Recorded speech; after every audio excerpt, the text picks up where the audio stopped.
3 hours. That was the typical wait for patients in one hospital's outpatient department, a frustration shared by staff and leadership alike. The classic solution?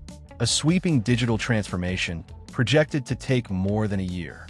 But what if there was a better way to deliver value sooner? Agile methodology changes the game. Instead of waiting, teams deliver results in weeks, not years. Here's how it played out in this hospital. Everything started with forming a cross-functional team. Receptionists, nurses, doctors, IT specialists, and patient experience representatives. Together, they identified the deepest pain point: long, exhausting queues. Sprint planning brought focus. The first sprint tackled online appointment booking. Suddenly, patients could reserve a visit from home, trimming lines before the day even began. Next up, digital token management.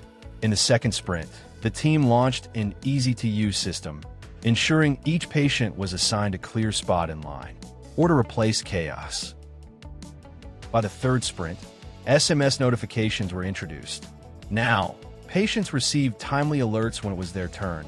No more waiting in crowded halls or guessing when they'd be seen. After every sprint, feedback was gathered directly from patients, shaping the next wave of improvement. Agile's iterative process ensured every change was purposeful and aligned with real needs. The results spoke louder than any promise. In just 3 months, waiting times plummeted. Patient satisfaction soared. Staff shifted from managing endless lines to focusing on care. Agile placed the highest priority on rapid, continuous delivery of value, satisfying patients and empowering staff. This scenario isn't just a case study. It's a call to action. Healthcare leaders, you have the tools to transform challenges into lasting solutions. Will you embrace Agile and put patients first?